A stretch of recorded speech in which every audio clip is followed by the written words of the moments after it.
the beer cold though? That's real good.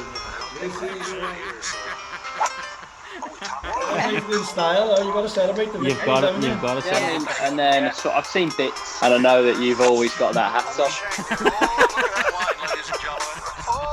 Oh, but look, we wish you the best of luck for the rest of the season. What's he doing? Patrick Lee.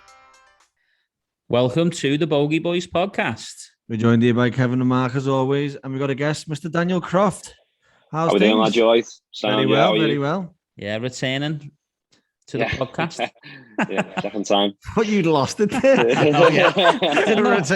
Returning. Welcome back. Oh, what was going on there? Fresh off the Open. Yeah. Obviously, a couple of months back now. Yeah, but it was obviously last time I spoke to you was the week before I was heading down. Yeah. Well, yeah, we know qualifying. So we know all about how you got there, don't we? And what happened there. So what's been happening since? Yeah, much of this, obviously, from a golf point of view, just kind of much of the same, really. Just obviously the Open happened and was an amazing week, and then kind of coming back down to earth from there was a bit of a fall, but it was always going to be. And then just kind of getting back on the horse then and getting back to normal and with what I would normally do, and then playing the last few months, just kind of playing in the regional tournaments and just trying to just keep going and keep pushing on and kick on from it, really, and keep getting better. Are you getting stopped in the street for autographs yet, or what? Nah. I mean, listen, it was like the whole thing like that was fantastic. And obviously going to the golf club where I grew up, and like I seen Mark there a few weeks ago. He was playing with a mate of his, but like obviously going there, everyone is coming over to you and wants to speak to you and ask all the questions, and obviously at work where I work as well. But you know what? It's great. Like I wouldn't change that, because you see people and things like that happen to them, and they probably don't like all that people coming up to them and stuff, and I can understand it, really, but at the same time, I've known these people for years, and I want to give them that bit of time that they've always given to me. So yeah, well, not just them, mate. We're intrigued as well to know exactly what happened. So talk us through the whole experience, the lead up to it. So obviously you've qualified for the Open. We've had you on obviously through West Lancs through the qualifying. What was preparation like for the tournament? Was it because it was the Open? Did you change anything compared to the way you would for West Lancs? I mean, the week before, I basically just managed to clear my schedule and which was good of them. I just didn't do any lessons or nothing. What the biggest thing I was concerned was obviously with the COVID situation at the time. There was obviously still restrictions in place. Yeah. When you arrived there, you had to obviously do a COVID test to get basically like to access the venue when you first got there. So like the week before, obviously I've qualified, and every time I'm seeing like going to practice, at the golf clubs and where I'm based, everyone's coming up to you, want to speak to you and say well done and shake your hand and all that. But I was almost trying to step back from people and say, listen, but I can't because of that. Oh, there, got an Open to play here, mate. Honestly, but through the whole thing, obviously I understand the risks of COVID, but I've not been like one of them people who's like scared to death by any means. But that week, I've never been so paranoid about it, like just trying to avoid getting it, because obviously I thought the worst thing that can happen would be to get there and then obviously not be able to play. That's it. It's not the actual getting the disease that you bother with. It's more the testing positive and then people banning you for 10 days and you have to watch the Open and you're like, fucking hell, done everything here. Understand. But no, other than that, like the week before, it was just like I said, I managed to clear my schedule and got a good amount of practice done. And when I played some links golf locally, just to keep like the links kind of feel going, I went and played Wallasey and Royal Liverpool because I got mates who's members there and stuff, and the coach came with me and my caddy came with me, and we just kind of just trying to get some really good prep done and get some really good kind of base routines in place for obviously getting to the Open and trying to go from there. Yeah. And what were the expectations going in? Obviously, first go there, just going to enjoy it, or did you actually? No, obviously I wanted to obviously more than anything, I just wanted to go and enjoy the whole thing and feel like I was a part of it and I belonged there. But obviously the goal was to go and make the cut. That was the goal. Go and make the cut. If you can make the cut, that would be fantastic, and see what comes from it, kind of thing. It didn't quite happen, but it's not the end of the world. I mean, it was the best week of my life. It's like because you've been there and tasted it, it probably spurs you on even more to practice harder, to go to do more than, if you're just turning up every week to the EuroPro and you're making the cut and you're doing a few bits. It's like you've had a taste of the proper way it is, isn't it? Do you know what I mean? yeah, I've actually said this a lot, and it's like people have said that to me, like, do you feel like you've had a taste of it now? And yeah, I mean, my whole life, since I was a young kid, all I ever wanted to do was play golf, and I've worked hard for that, and continue to work hard to try and do that. But being in that environment, like you say, in that kind of bubble of the tour life and around them people, and just even the way you get treated and stuff like that, it makes you, it's almost like you've got your hunger and you've just doubled it overnight. Yeah, it's just like, I want this every week. Like, but yeah, so it's definitely spurred me on even more than if that was even possible, the kind of thing to make me want to do it even more. Yeah, and did you find it hard to strike the balance between going and being a fanboy because you're inside the ropes and going to watch the players and thinking, what, I've actually got to go and prepare myself here? Yeah, I mean, it was my coach who was with me, Johnny, was doing a good job of that, like trying to say, look, I know, he basically said to me on the way before we went, he said, look, first 2 days, Sunday and Monday, like, just get it all out the way, basically. Try and like just watch as much as you want, stand back and admire as much as you want, take it all in as much as you want, and almost enjoy the fact that you're there and you've got there. But then from Tuesday, let's knuckle down, and let's, like, obviously we're going to practice Sunday and Monday, but from Tuesday, let's just switch all that off then, and let's just concentrate. And to be fair, I did, and there's only a couple of occasions on the range. Like, I walked on the range on Sunday afternoon. We got down there, got there, did the test, and you could then go, and even though I was waiting on my result, you could still go and use the range and like the outdoor facilities. You just couldn't go into the clubhouse or anything yet, or the players areas. So I went down the range straight away, and just thought about it, just come and have a few and whatever. Walked on the range, and literally there's 3 people on the range. There's me, there's Spieth, and there's Koepka. That's sick. I just threw myself in. So I just threw myself. I better get used to this. So I just threw myself in the deep end and put myself right next to Spieth. and I mean, I stood back and watched a few times, just trying to, like, obviously take it in. But at the same time, I was trying to look like I wasn't being a fanboy, but really I was. Yeah. We'd all be the same, so no one will deny it. There was a few people who were definitely like, there's a few times, especially when you were walking up and down the ranges you're walking on, you're just kind of looking around and you're seeing, like the likes of Koepka and Rory, who you would just stop for and just kind of watch for 5 or 10 minutes.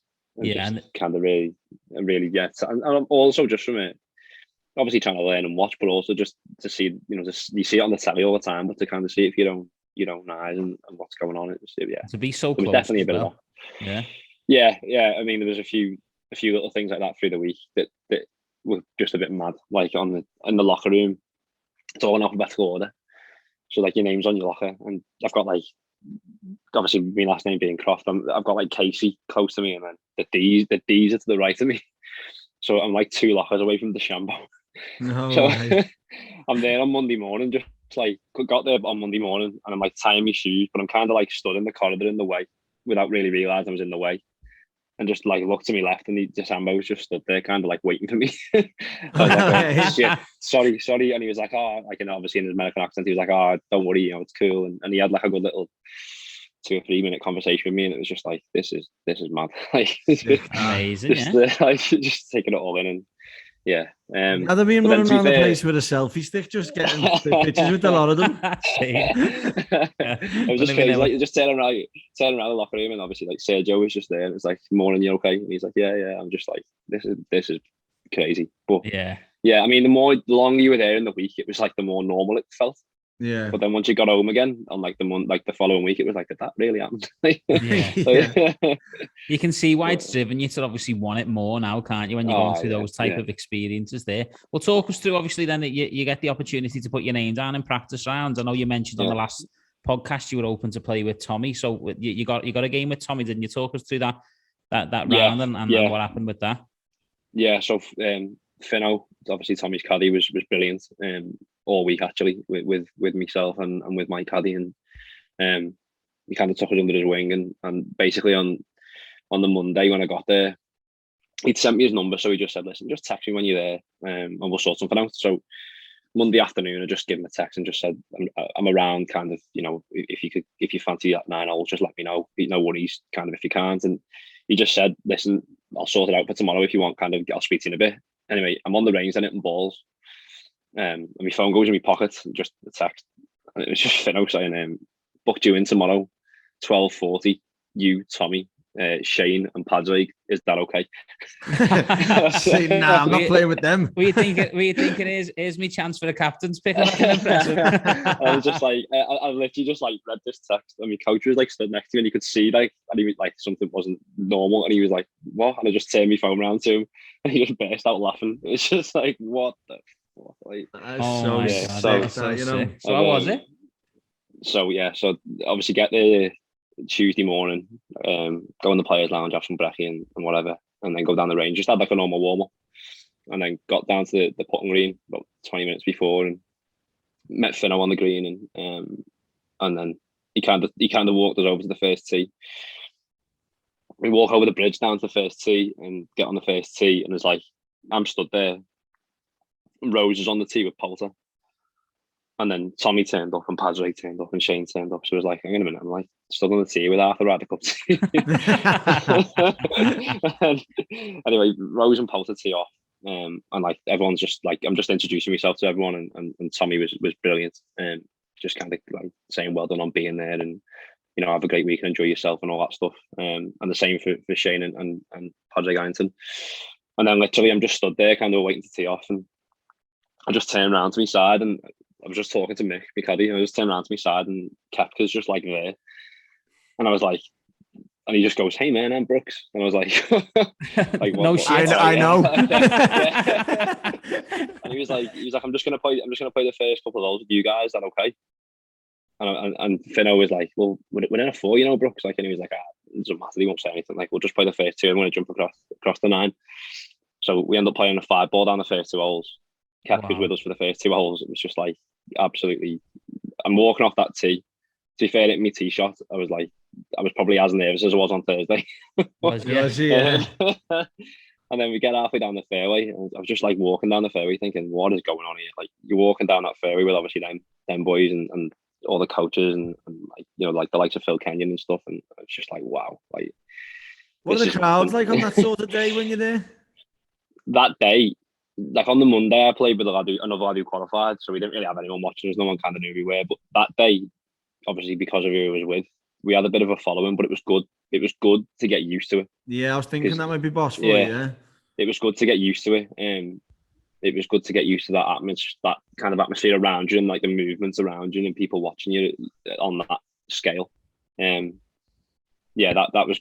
There was definitely more crowd on the Tuesday than the other practice days I had because of who I was with. Yeah. So it was a good little kind of precursor, really, to say, look, this is what it's going to be like on Thursday when it's busier, when there's more people here. And yeah, that was actually a big help. So yeah. What club was it off the first there in front of Brooksy and all that? Oh, driver. Was it? Where'd it go? I actually hit the fairway. Did you? Yeah, nice, man. Like it was a necky fade down the fairway, but it done the job. I was going to say the next question was going to be, did you bomb it past them or what? Oh no. Are they scary long, are they? I mean, through the course of the round, there's like Kepka, the one he hit on the first was silly. Like he's obviously one of the longest. You know, it was miles, but they were a good. You know, I'm not the longest. I'm pretty average when it comes to length. I'm just my strength is more accuracy, and I'm trying to get longer all the time and work on speed and stuff. But generally, more accuracy is my friend, really. But like there was a couple of holes where it was kind of not much in it, and then there was other holes where they've stepped on one and they've knocked it 30 yards past me. Yeah, but there was a couple of holes where Tommy, you could see where he just hit it like a stock one, but then another hole, there was a couple of holes downwind where you could see he just tried to give it that a little bit more, and he got a lot more out of it. Like there was more in the tank. Yeah. So yeah, good it was one of them. Yeah, and it was one of them more that it was the most impressive thing to me was more the way they could flight the ball as consistently as they did. So obviously I'm hearing them talk to the caddies about the shots they're going to hit, and it was more the consistency and the quality of the ball flight and how consistent it was and how good and on demand it was, really. Like the execution of what they're saying. Yeah, and like Shane Lowry hitting 2-iron, you know, knee high for 250 yards off most tees was impressive to watch. Yeah, there was things like that were really impressive, and there was a few shots in that round that you were thinking, wow, like that's serious golf. So who took the money then? More to the point. Yeah. Well, it's funny actually. We got on the first tee, and And obviously we were all just talking on the tee, and I can't remember who it was, but one of them said, "Should we have a match?" And Tommy said, "Yeah, we'll have England v Ireland, shall we?" So it was me and Tommy. I was like, "Yeah, sound, no worries." So we just had like better ball match play, but they didn't mention anything about money. So I just thought, we're just having a game. I really didn't care. Like I was just like, I just want to play the game. Like I didn't need any more pressure than there was. But there's enough going on. We started off all right, and then me and Tommy were kind of one up around 9, and then we get to, I think Tommy birdied 11, and then I think I birdied like 13 or 14. So we get to like the 15th tee, and I just said to Tommy, "Are we one up?" And he goes, "Well, yeah, we're one up, yeah." And I just, to my left, Larry's talking to Harrington, and I just heard him say, "Come on, Paddy, we can't lose 100 quid to these two." I've just looked at Tommy, and Tommy's gone, "It's £100 a man." So I was like, "Oh right." So we Tommy birdied 17, and we won 2-1. Nice. So we got on the 18th, and they were like double or quit. So I was like, sound. And then Tommy licked out for us to double it. So we took 100 quid each off them. Nice. So I got it, and we come off the back of the 18th green, and Harrington was like joking, like laughing, said, "Which one do you want us to, like, which one do you want paying from, me or Shane?" And Shane was like, "Let's give him 50 each." So they give me like a £50 note each, but I had a pen in my hand that said, "Do you mind signing them?" And I was like, no. So I've got them to sign them. I've kept them. I'm going to frame them. Like, yeah, that's so good. So, yeah, that was it was funny. Yeah, yeah, that's so good. Definitely. So then into the tournament mode. Then, so talk us through the obviously, unfortunately, you didn't make the cut, did you? But what were the 2 days like that you were there? Surreal. Obviously the Thursday the 2 days I was with Paul Waring, who was obviously only off the Whittle, and Aaron Rye. Aaron Rye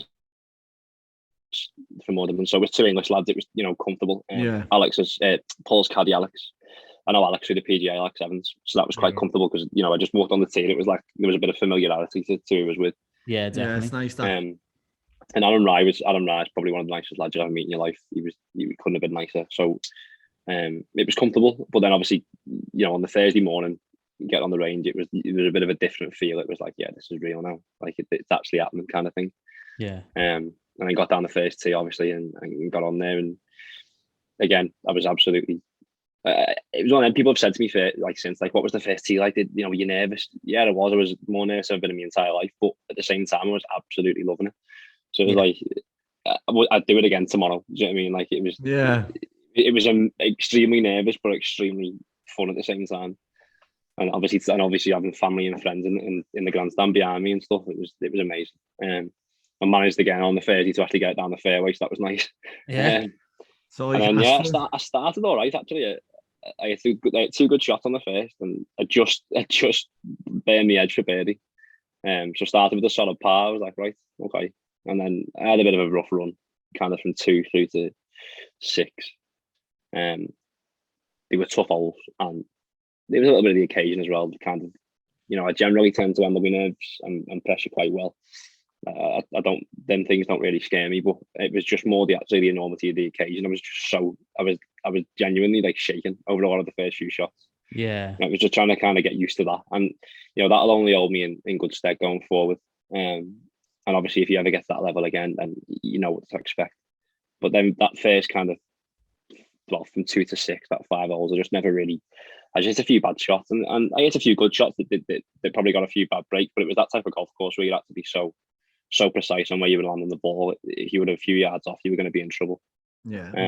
And then from there on the back 9, I played well. Like I kind of steadied myself around 7, and the back 9 I actually played really well. And I think I came back and 1 under on the back 9, or level par. But I think I was 2 under for the last 5, and I made a few birdies on the way in, and it felt like a positive day at the end of the day. I come off and I was like, right, okay, I need a good one tomorrow to make the cut. I'm gonna have to go and shoot a ridiculous score to make the cut, but there's a chance. Yeah. You haven't played yourself out the tournament. That's the main thing, isn't it? No, exactly. Yeah, and then Friday morning I was actually first off, so it was it was almost like a quick turnaround because it was like I teed off at 11:30 on day 1. So by the time I'd come off, signed my card, been in the players' lounge, had something to eat and everything, it was like 5, 6 o'clock or whatever it was, and then it was like, hang on a minute, I'm back up in the morning at like 3:15. Gonna have to get up at 3 to get. Be ready to leave the hotel at 3:30 to be here 4 to get ready for teeing off. I think I was teeing off at 6:35. Wow. So Yeah, it was. I just went back to the hotel, tried to get my head down as best I could, but I struggled sleeping with the light because it was so light. Still, but I managed to get a good enough sleep in, and then we got up the next morning, obviously in the middle of the night. Got there, kind of got ready as normal. And then the Friday again, I made a good par down the first, and then again from 2 to 6. Them holes just seemed to really struggle through them holes really, and I made a bit of a hash of things on the second, from a good position, and then again kind of through them holes just dropped a few more, and then again steadied by 7, played all right from there, played well on the back 9. It was more that early part of the round both days that kind of killed me chances of making the cut really.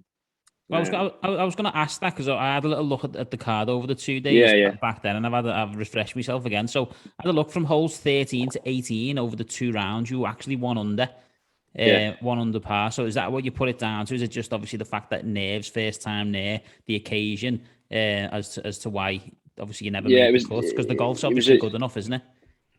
Yeah, it was like a mix of they were probably the toughest holes statistically on the golf course that week. Yeah. I'm not sure I'm 100% right on this, but someone told me. I think they said that obviously Morikawa won. I think they said Morikawa for the first 6 holes was level par for the week, but obviously it was 15 under for the tournament. Just shows you, doesn't it? Yeah. I think don't quote me on that because I'm not sure for definite, but someone just told me that. But right. We love a fact check, lad. We'll fact check.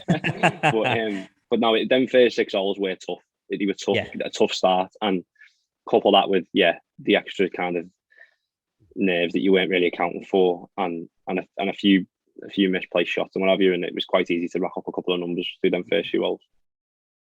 I mean, how do you sum up the experience in the round? Yeah, I mean, I got off to a terrible start.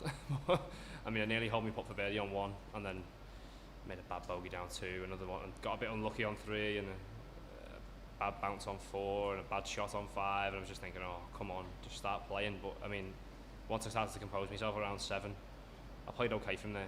I played all right from there, and I was quite happy with it from 7 holes onwards.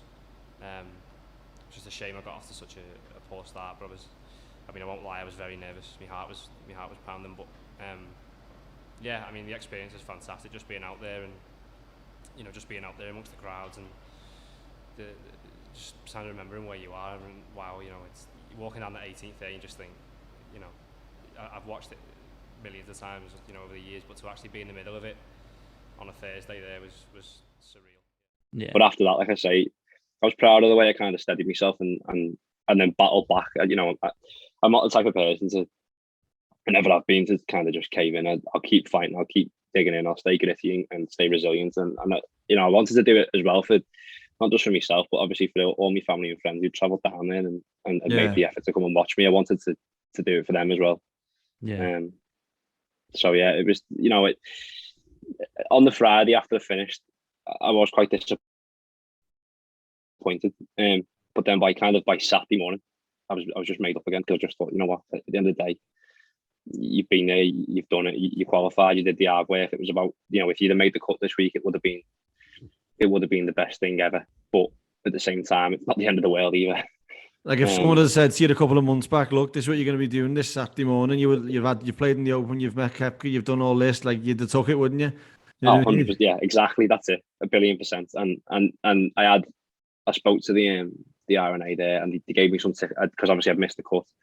They sorted me out tickets for the weekend, so I just stayed with my friends and family and watched the weekend there as a fan. And just came outside the ropes, and because I could have stayed like inside the ropes, but I wouldn't have been able to go, and because of the way the COVID situation was, you couldn't mix with the crowd. So I was like, well, they were staying inside the bubble all weekend. Yeah, I've been in it all week, and I'd love to be in it forever. But at the end of the day, I'd be in this bubble all weekend without being able to actually really do anything. Where I'd rather go and say, look, I'll go outside the ropes now, and I'll just go and enjoy myself with my friends and family and enjoy the whole occasion. So I stayed all the way till the end. It's good for learning as well, because while you're playing those first 2 rounds, you're not seeing what everyone else is doing. But when you're going out, you know what it's like to play them all, so you can see what they're doing different. Yeah, and it was mad. Obviously, I've been to a few Opens in the past watching, but it was mad having then spectating in one that you played in and knowing like what they would be thinking where they were. Yeah, it was crazy really, but yeah, I just enjoyed the weekend then, and I stayed right until the end. And saw Morikawa all out on the Sunday on the 18th then, and and then came home on the Sunday night. What a week. Well, it's a week you're Yeah. never going to forget anyway, isn't it? Yeah, it was by far the best week of my life, and and even that's- the week in the lead up, you know, everything that happened before it, the qualifying and that time in between qualifying to going. If I'd do anything to live all that again. Yeah, Being on our hopefully going podcast and forward- all that. The podcast, the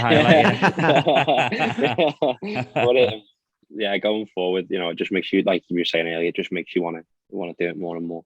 Well, that's what's so good about the Open, though, isn't it? Because it's only 3 good rounds away from. I know, obviously, only 3 good rounds. Can't remember the last time I put 3 good rounds together. But 3 good holes for you, lads. but it's 3 good rounds, and you're back there next year. Do you know what I mean? So it's, you know. Yeah, and the good news is next year, because of getting in it this year, I get to go straight to final.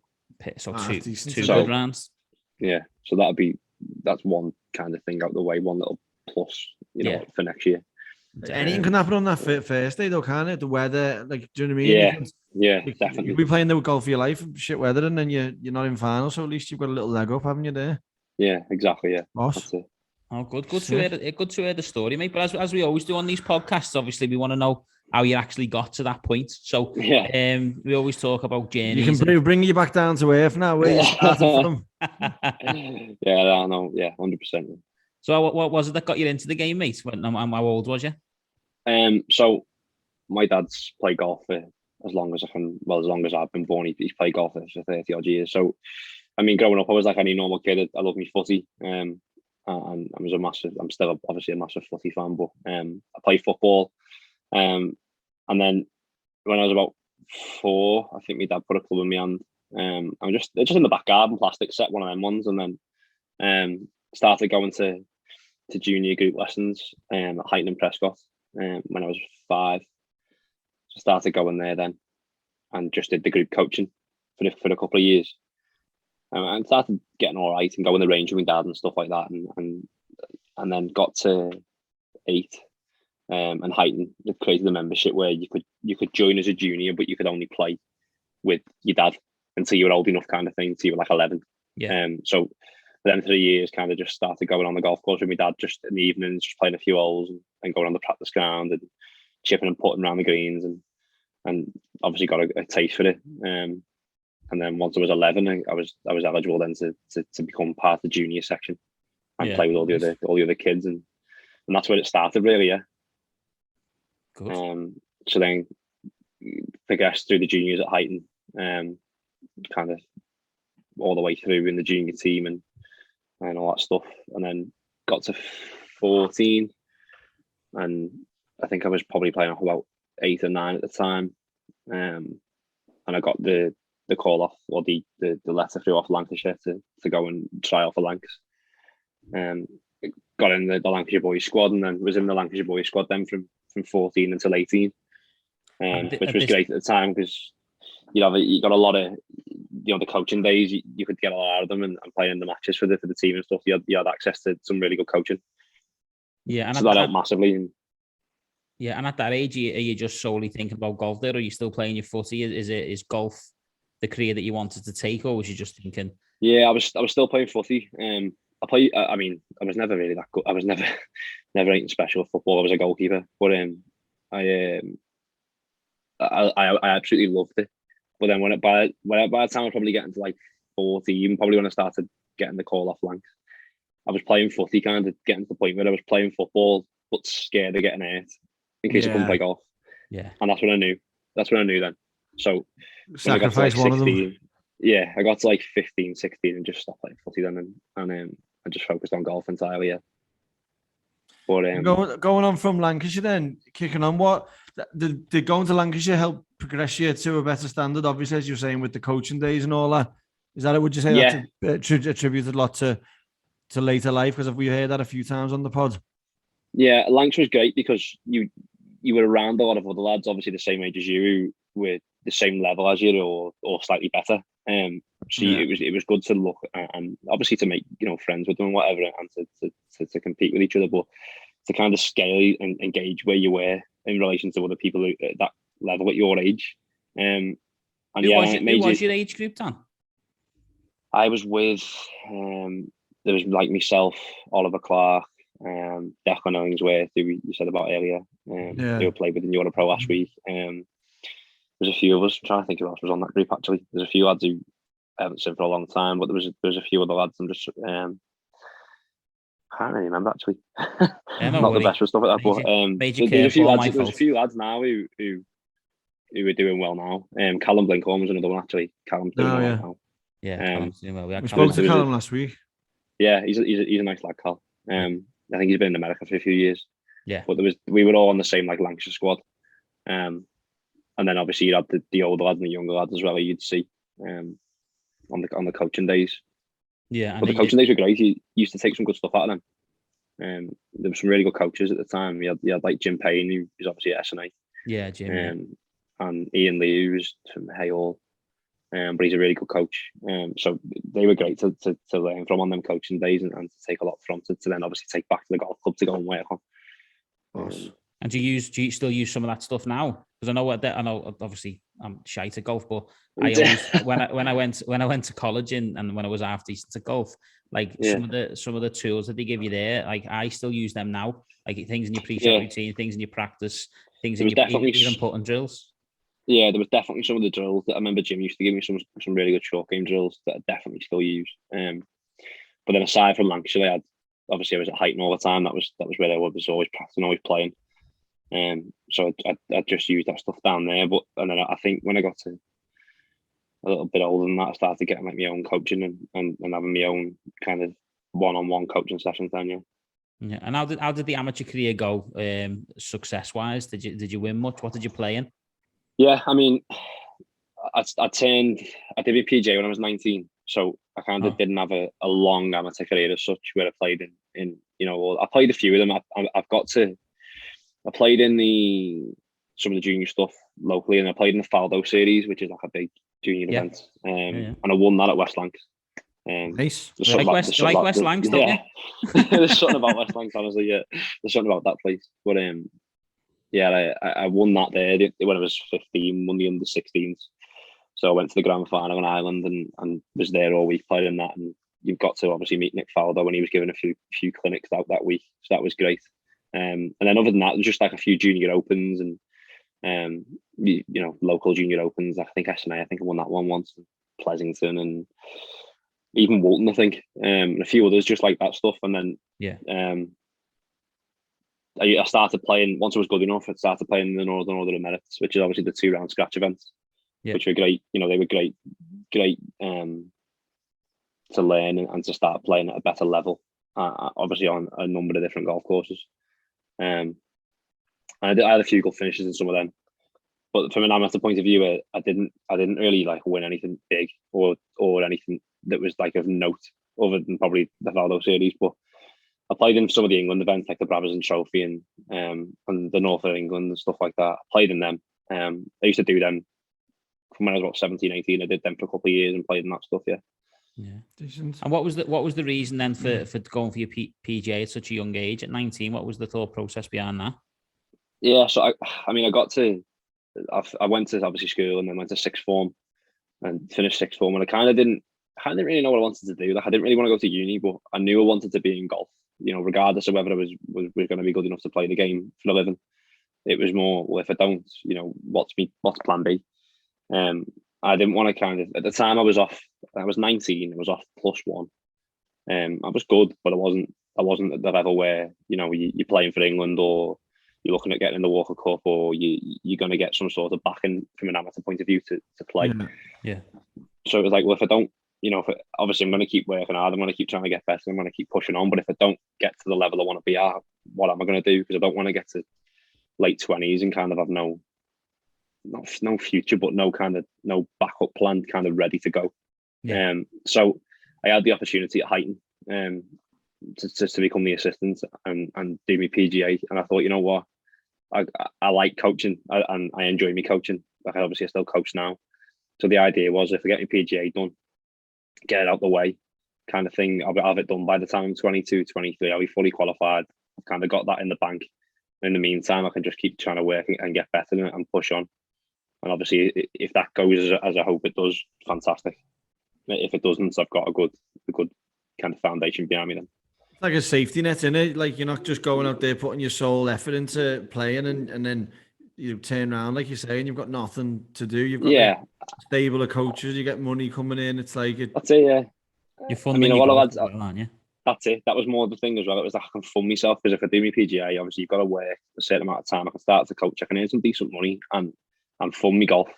You know, and there's a lot of lads who don't do the PGA and just go and play, and I don't knock that at all. I actually admire that because I think, you know what, you're having a proper go and you're doing it. But at the same time, I didn't want to get to that point and then think, right, I've got to try and find a career now. You know, and so that's why I wanted to get out of the way, like you say, to fund my golf career, to have a backup plan. And if things don't come off, it's almost like there's less pressure on it then. To me, if it doesn't come off, it's not the end of the world because I have got something else behind me. Yeah, and I think that's why the college setup in America is so successful, because obviously they go through the 4 years in college, they play at an elite level in all sports really. And then obviously when they come out of college and graduate, they've got an opportunity to go and play, but they've also got that qualification that sits behind that. That's it. If golf doesn't work out, they've got a different career path. That's it. And do you know what? I was having this conversation with someone the other day, someone who a coach, a junior who a coach. I was speaking to the dad because I said it. When you look at America, I know it's a much bigger, you know, far vaster country, but the way they have it over there from a sport point of view is absolutely bang on. Whereas like over here, there's nothing really like. No. You know, you got Myesco and stuff like that, but there's not like a system where you go, well, okay, this is what you do, and this is your way of getting into it, you know, and this is your way of pushing on to an elite level, but also having something behind you. It's driven towards county, isn't it? County and national, at elite level in this country, whereas in America it's more geared towards. Obviously, they've still got the American national team that you can play for, but it's more geared towards obviously doing your education, performing in the tournaments, and then obviously you're getting watched in those tournaments because some of them are televised in the top events, aren't they? So you're pretty much ready to go on tour. Like we've seen it with the likes of Morikawa who won the Open, Matty Wolff, Scotty Scheffler, the list goes on, Hovland, John Rahm. You know, they've all done it. They've all come out. Then you look at who performed the best in our Ryder Cup. John Rahm and Hovland had a good event, didn't he? Do you know what I mean? Exactly. This season, Hovland's won on the PGA Tour, so it's obviously there is something missing in this country when it comes to that type of stuff, isn't it? Yeah, I think there could definitely be I don't know what it would be, but I think there could definitely be a better system to kind of help young lads who are good at sport, not just golf, you know, other sports as well, where they've got a talent in sport and they you know, they want to push on it and still have a structure and a guidance to what they're doing with their life, not just be kind of left on their own. Yeah. Wait, if John Rahm went to Myesco, he'd be an alcoholic. Not like me and you. Yeah, exactly. Yeah. but you know what? No chance. But the PGA as well, like, to be fair, from a playing point of view, I have found that a really good schooling, because some of the people you play against on the PGA, the standard might not be as good as, you know, your EuroPro or some of your other mini tours, but the top 10 or 20 lads who play on the PGA, the events in this area, are really, really good players, and a lot of them have kind of been there and done it. You know, you like David Shatlady, you like Phil Archer. Shatley's a prime example, isn't he? Exactly, and so you're playing with them. You know, at 19, 20 years of age, you're playing in events with these you know, ex, or not even ex, this current seat, you know, touring pros who've been there and done it, and you could learn a lot from them, because it's almost like you're obviously the youngest person there, and you're learning from the stuff from a playing point of view. It's actually been great to play with them, you know, them who've been there and kind of done it a bit, and you learn a lot from them, and also kind of some of the things to do and not do. So then, what did you think about the PGA as a whole? Was it a difficult course to do? Did you enjoy it? What was the whole experience like? Yeah, it was. The PGA's obviously you do it all from home, and you go to the Belfry once a week. Yeah, sorry, once a year for a week's long kind of residential. Where you have some lectures and check in with a few of the lecturers and any help you need, kind of thing. But no, it was good. I mean, it was good in the way as well. I had a couple of other lads who were now in the area. We were doing it at the same time. So if you were struggling with anything, you could just bounce it off each other, or you had like a mentor as well. You could just ring if you ever need any help, and it was good. I mean, if you were used to if you'd done stuff at 6-1 before that was kind of assignment based, which I did, it helped you a lot, because you knew how to kind of structure things. And the content wasn't overly difficult. especially from if you read into what you had to do and what they were asking, if you actually read the background information they gave you, it was very doable. Yeah, I always used to just wing overnight in my Escovy, just do the assignment, kind of Red Bull, look at the screen, ask someone for the notes, copy it down, and hand it in. Yeah, we've all been there. Like, can you wing the PGA like that? Because I might have a go at it. I'm not gonna lie. There was a few submissions that were going in 2 minutes before the deadline at 20. Yeah, I love it. Great, isn't it? Great but stuff. yeah, it was. There was some stuff that was a bit more taxing than other stuff, but it was all about golf generally. So I mean, like the coaching elements I found really fun. The retailing elements where you're working out like how to cost price a shop, that was boring as anything. But it was just one of the things you'd have to get done as part of the qualification. Yeah, I suppose it gives you a line of sight of where you want to go, though, isn't it? Do you know what I mean? If you enjoy that retail stuff, then maybe golf's not for you, but the fact that you're enjoying the golf and stuff shows you're in the right place. Exactly, yeah, and it's one of the things as well that once you kind of get it done out the way, you've got it forever. And so it was just like just get it done, just get the work done. You've got to get done. Just give them what they're asking for, and then obviously you've got the qualification behind you then. And then what was the plan from qualification? Then was it right? I've got that now. Just solely focus on the golf, or was it just straight into coaching and just trying to balance that? Yeah. So when I was at Heighton, like I said, as when I started my PGA. And I was there for like my first couple of years, and then obviously Heighton's where I grew up, and that place is home to me. I'm still a member there now, but I love the place more than anything. But it wasn't quite working out from a work point of view for me. I wasn't getting to play as much as I wanted to play, and playing as many events as I wanted to play. So I had the opportunity to move down to Everton. A mate of mine was working there, and there was a job going, so I took that down there. Went to Everton for the year. Which was great. I enjoyed it down there, and there's a lot going on down there, development wise, and it's a great place. It's developing a lot. But I wasn't there. I had loads of opportunity to play, but wasn't doing any coaching, and I wanted to start coaching, more and more. So the job then came up at Mersey Valley a year later, which in everything at the time it was perfect for me. It was time working, but also time to coach and time to play, which is what I'm still doing now. Isn't it? Yeah, which is what I'm still doing now. And obviously I went there just as I was kind of completing my qualification, so I was kind of still an assistant, but was just about to qualify. So I kind of had the same role there since I started. But obviously once I got my qualification boxed off, it was just like, I just carry on with me coaching, carry on with me playing. But going forward, you've got more scope of what you can do, with your qualification now. And obviously we know we've spoke about earlier in the conversation about the Open and then where it got to that point. And so how did your pro career go up to that? Was you playing in just EuroPro? Was you playing PGA events? How was the? So I've played since I started the PGA. I've always played in the PGA local North Region events. And kind of based at first, I was just trying to see where I was at. So I was like, I'll just play in this stuff, see where I'm at, see what my level's like, see how I can compare myself and go from there. And then the first 2 years, I just played PGA, and then ran a little bit of 1836 and stuff like that, like local mini tours. And then I went for my EuroPro card in 2019, and I actually missed stage one by one to get to final stage. I just didn't play very well. Yeah, and that was a bit of a kick in the teeth, but it was like, okay, you can play better than that, so you can do it. It's just you obviously didn't play very well this week, so the scores that were being shot weren't a million miles away. I'd played better through the year than at that event. I think when I went there, I think I'd won my first event on the North Region about 2 or 3 months before. Yeah, so I knew I could do better, but so it was like, okay, right, just go again. So then the year after it, I carried on playing the North Region, carried on playing 1836, carried on playing all that stuff. And then it's been the same kind of, obviously the last year has been a bit mad with COVID and everything that's gone on. But then last year I went to final stage last year for EuroPro, and then I think I missed the cut at final stage, yeah. So I had some status this year, but with how busy the EuroPros had been this year, I didn't get any starts out of it. So again, I just played North Region and 1836, a bit of 2020 and that stuff.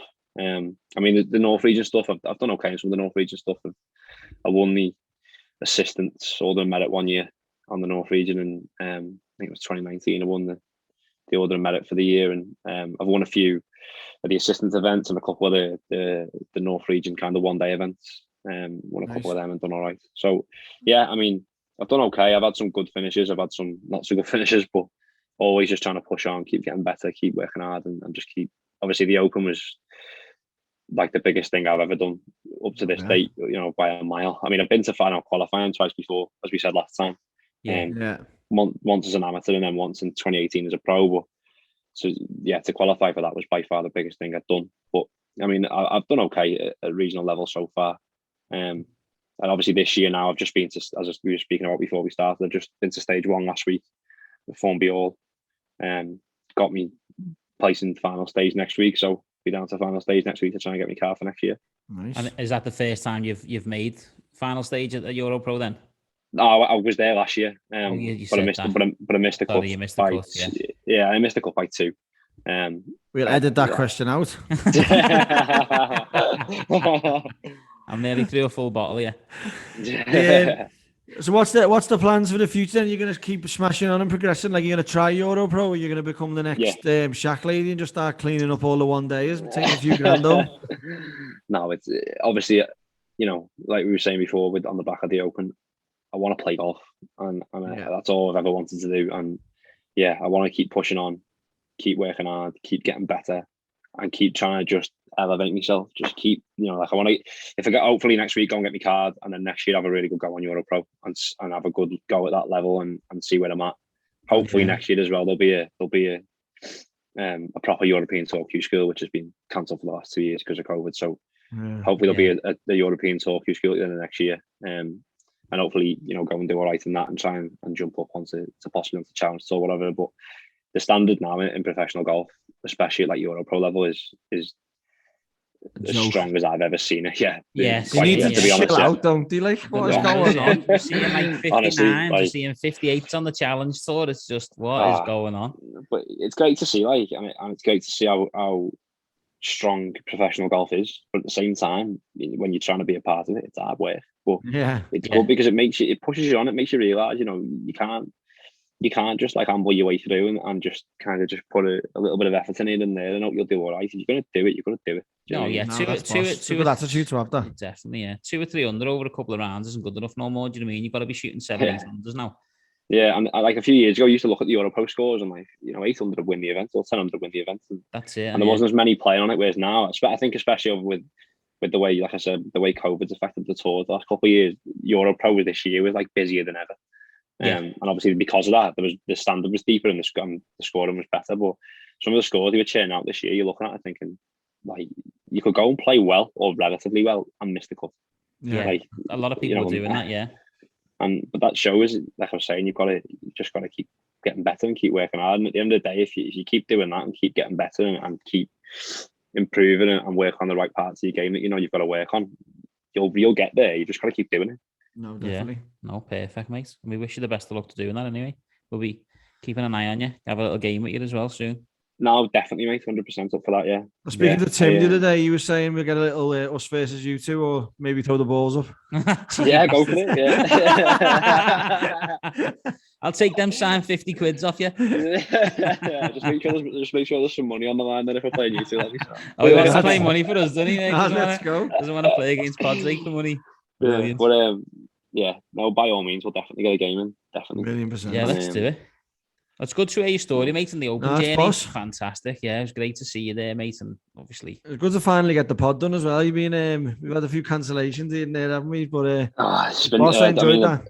It's been the last couple of months, ever since the Open, has been really busy. One from still obviously playing, but like coaching's been really busy. And to be honest, the last few months have all been a bit of a whirlwind, with everything that kind of went on and just kind of trying to get everything back to kind of normal as such. But no, it's been really busy this year from a playing point of view, from a coaching point of view. Obviously, with the way golf's been affected through the pandemic, it's just gone mad.